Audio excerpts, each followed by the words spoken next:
A ver, una pregunta para empezar. ¿Qué pasaría si la misma conducta de un líder político, o sea, los mismos hechos probados en un tribunal, tuvieran consecuencias radicalmente opuestas en dos países? Uf, qué buen punto. O sea, que en un lugar pudiera seguir en el poder, incluso ser candidato sin problema, y en el otro, Su destitución sería casi inmediata. exacto. Es una pregunta que va, pues, directo al corazón de un debate fundamental. Y para explorarla, hoy vamos a sumergirnos en un análisis muy agudo de Alfonso Jaime Martínez Lascano. Me encanta que no se quede en la teoría, ¿no? Para nada. Él propone lo que llama un experimento mental comparado y usa dos casos súper reales, muy de hora. Sí, por un lado tenemos un hecho que está perfectamente documentado, verificado.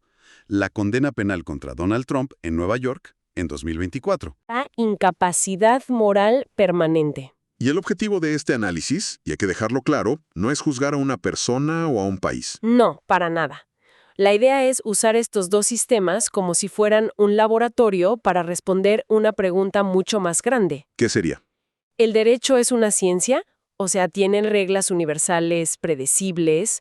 ¿O se parece más a un código cultural que cada sociedad va escribiendo a su manera? Es que es un planteamiento fascinante, porque choca con la idea que tenemos del derecho como algo súper objetivo, casi matemático, ¿no?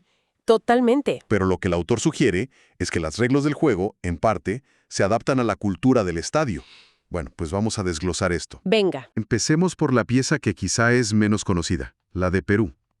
Esta incapacidad moral permanente, el puro concepto suena más a filosofía que a derecho, ¿no? Es que esa es justo la clave del asunto. Fíjate, la fuente explica que no es una figura penal. O sea, no es un delito. No es un delito, no está definida con esa precisión. Es un mecanismo constitucional para declarar la vacancia presidencial. Que en español sencillo es... Destituir a un presidente en funciones. Y sus características, la verdad, lo dicen todo. Primero, como bien dices, no es un juicio en un tribunal. Ajá. Es un proceso puramente político. Se decide en el Congreso. Ah, ok. O sea, la decisión no la toma un poder judicial que se supone independiente, sino un cuerpo político. Exactamente. Y segundo, para que pase, se necesita una mayoría calificada. 87 votos. En su Congreso, que es unicameral. Bueno, 87 votos suena a que es un candado de seguridad, ¿no? No es cualquier cosa. En teoría sí, pero aquí es donde el análisis se pone interesantísimo. El autor señala que el Congreso peruano ha interpretado esta causa de forma deliberadamente amplia y flexible. A ver, un momento. ¿El Congreso puede quitar a un presidente basándose en una interpretación flexible de la moralidad?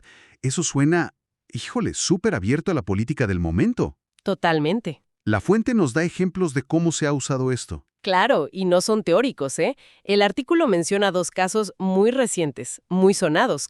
El de Martín Vizcarra en 2020. Lo recuerdo. A él lo destituyeron por acusaciones de corrupción de cuando era gobernador, o sea, años antes de ser presidente. Y luego, Pedro Castillo en 2022. Uf, ese fue muy rápido. Rapidísimo, después de que intentó disolver el Congreso. En ambos casos, el autor subraya que el Congreso actuó con una velocidad que demuestra la naturaleza política de la herramienta. No se esperaron a un juicio penal. Actuaron con base en una evaluación política de la moralidad. Justo. Vaya, eso ya lo aterriza mucho más. No es una letra muerta en la Constitución, es un arma política que está cargada y que se ha usado. Y ahí está el núcleo del argumento. Para el autor, esa elasticidad interpretativa es la prueba reina de que el derecho no funciona como una ciencia exacta. Claro. Una ciencia busca resultados que se puedan repetir, ¿no? Si haces un experimento bajo las mismas condiciones, obtienes el mismo resultado. Siempre. Aquí no. Aquí una acusación de conducta inmoral puede terminar en destitución o en nada. Depende de las fuerzas políticas, de la presión de los medios, de la coyuntura. Entiendo. Es una herramienta política increíblemente poderosa. Y para que el experimento mental funcione, el contraste tiene que ser muy claro.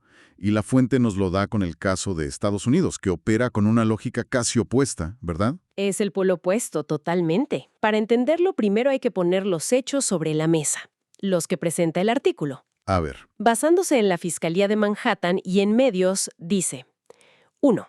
En 2024, un jurado declaró a Donald Trump culpable de 34 cargos de falsificación de registros comerciales. 34. Ok. 2. Que estos actos estaban ligados a pagos para influir en la campaña presidencial de 2016. Y 3. Que no fue una decisión a la ligera, ¿eh? El jurado revisó casi 300 pruebas documentales. Son hechos duros, establecidos en un juicio. Ok. Los hechos están claros. Y aquí viene la pregunta del millón, la que hace que todo el experimento funcione. Con esa condena penal ya firme, ¿qué consecuencias constitucionales o políticas se activan en automático en Estados Unidos? La respuesta, según este análisis, es sorprendentemente simple. Ninguna. ¿Ninguna? Ninguna. El artículo lo deja clarísimo. En Estados Unidos, una condena penal de este tipo, incluso para una figura de ese nivel, 1. No produce una inhabilitación automática para ejercer cargos públicos. Ok. 2. No genera la destitución del cargo si la persona lo estuviera ejerciendo. Y 3, que es lo más chocante si lo comparas, no altera su elegibilidad para ser candidato en una elección. ¡Qué locura! Es un choque de mentalidades absoluto. Por un lado, la moralidad, interpretada políticamente, es causa de destitución. Ajá. Y por el otro, un veredicto de culpabilidad en 34 cargos criminales no te impide legalmente aspirar a la presidencia. ¿Y de dónde viene esa separación tan estricta? Fíjate que el autor sugiere que es una combinación de factores muy arraigados en la cultura institucional de allá. Hay una separación casi sagrada entre la esfera penal y la política. ¿Cómo funciona eso? Pues un delito es un asunto para los tribunales y las consecuencias son las que dice el Código Penal, multas, cárcel, lo que sea. Pero la idoneidad para un cargo político es otra cosa. Se resuelve en otro lado. Se resuelve en las urnas. La idea de fondo es que el pueblo tiene la última palabra. Si el electorado, con toda la información, incluida una condena penal, decide votar por esa persona, el sistema no lo impide. Un delito no es, por default, una sanción política. De acuerdo. Entonces, el experimento. Si tomamos estos hechos de Nueva York, esta condena documentada, y los trasplantamos al ecosistema político peruano que acabas de describir, ¿qué pasa? Es como meter una especie en un hábitat que no es el suyo, ¿no? Exacto. Y el análisis nos da todas las claves para predecir el resultado. En la cultura institucional peruana, como dice el texto, una condena penal se interpreta políticamente como una prueba irrefutable de falta de idoneidad moral. No es un problema legal del individuo, es un problema de legitimidad del cargo. Justo. Y la causal de incapacidad moral permanente es el vehículo perfecto para eso. Es tan abierta que ni siquiera necesita una condena. Ya vimos, se han usado meras investigaciones fiscales para activarla. Y el artículo le suma otra capa de complejidad, la estructura del poder en Perú. Menciona que no hay partidos cohesionados como en Estados Unidos. Describe a las bancadas del Congreso como volátiles y estratégicas. O sea que la lealtad es frágil. Y las alianzas cambian todo el tiempo. Ese es un factor determinante. Esa volatilidad significa que un presidente casi nunca tiene una mayoría sólida que lo proteja. Cualquier crisis se vuelve una oportunidad para que las facciones negocien su apoyo. Claro. En ese contexto, un presidente, con lo que el autor llama un liderazgo de alta fricción institucional. O sea, uno que choca mucho con otros poderes, que polariza. Exactamente. Ese presidente es permanentemente vulnerable. Entonces, si juntamos todo, un liderazgo que polariza, un Congreso fragmentado, y le agregamos una condena penal documentada por 34 cargos. La construcción del autor es inequívoca. Esa combinación enfrentaría un riesgo extraordinariamente alto de remoción inmediata en el sistema peruano. ¿Sería la excusa perfecta? Sería la justificación perfecta, la prueba moral que el Congreso necesita para activar la vacancia. Y la clave aquí, como insiste la fuente, es que este análisis no es sobre una persona, es sobre la interacción estructural entre un estilo de liderazgo y un diseño institucional. Y esa interacción es profundamente cultural, no es una ecuación científica. Todo este viaje de Lima a Nueva York nos regresa a la idea central. La misma conducta, los mismos hechos, pero dos respuestas jurídicas y políticas que no podrían ser más diferentes. Exacto. Y el autor lo resume en varios puntos que vale la pena desglosar. Primero, que categorías como la incapacidad moral permanente no son universales, son artefactos. Artefactos. Sí, productos de la historia y las crisis políticas de un país.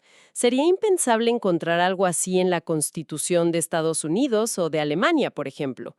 Cada uno tiene sus propios mecanismos forjados por sus traumas, por sus experiencias. Y segundo, que la aplicación del derecho, aunque parezca muy técnica, en el fondo depende de percepciones sociales y culturales. Fundamentalmente. Lo que en la cultura estadounidense se ve como un tema penal que se debe contener en los tribunales para proteger el proceso político, En Perú se ve de otra forma. en la cultura política peruana se interpreta como una falla moral que contamina la presidencia.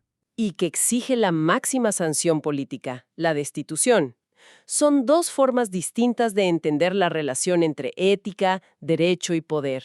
Hay una frase en el texto que me pareció una bomba. Lo resume todo de una manera brillante. A ver, ¿cuál? Dice, el derecho no describe el mundo, lo interpreta, no descubre verdades, las construye, no aplica leyes naturales, aplica criterios culturales. Uf, buenísima. Es que esa idea te cambia por completo la percepción del derecho como algo sólido, objetivo. No, la ley no es un espejo de la realidad, es un martillo para darle forma. Es una síntesis perfecta del argumento. Sugiere que el derecho es, en esencia, una práctica social. Una conversación que una sociedad tiene consigo misma sobre cuáles son sus reglas, qué valora, qué castiga y cómo resuelve sus broncas. Y las respuestas no son universales. Para nada. Cambian con el tiempo y el lugar. Después de este análisis, me queda clarísimo el argumento central. El derecho opera mucho más como un sistema de prácticas culturales, como un lenguaje compartido, que como una ciencia universal. Sí, Los mismos hechos pueden traducirse en sentencias completamente diferentes dependiendo del idioma legal, histórico y político de cada país. así es. Y la conclusión final del texto es muy potente. Nos dice que lo que realmente se enseña en las facultades de derecho y lo que se practica en los tribunales y parlamentos no es una ciencia en el sentido estricto. Entonces, ¿qué es? Son, y aquí cito, formas institucionales de convivencia normativa. Formas institucionales de convivencia normativa. Suena complejo, pero creo que después de esta conversación ya se entiende mucho mejor. No son fórmulas, son acuerdos. Exacto. Son un conjunto de prácticas, de rituales, de métodos para interpretar textos y tomar decisiones que como grupo hemos acordado que son legítimos. El objetivo no es descubrir una verdad científica inmutable sobre lo que es justo. Sino construir soluciones que funcionen para vivir juntos. Justo, que nos permitan gestionar la vida en sociedad, aquí y ahora. El derecho es la herramienta que inventamos para poder vivir juntos sin matarnos, y cada cultura la ha diseñado con las piezas que su propia historia le ha dado. Y esto nos deja con una reflexión final. Una pregunta para quienes nos escuchan. Si aceptamos esta idea de que el derecho es una construcción cultural y no una ciencia fija, ¿qué nos dice eso sobre la idea de justicia? Buena pregunta. ¿Es la justicia misma algo que cambia de cultura en cultura? ¿Un concepto local relativo? ¿O existe un ideal universal de justicia al que todos estos sistemas, con sus herramientas imperfectas y culturales, intentan cada uno a su manera aspirar?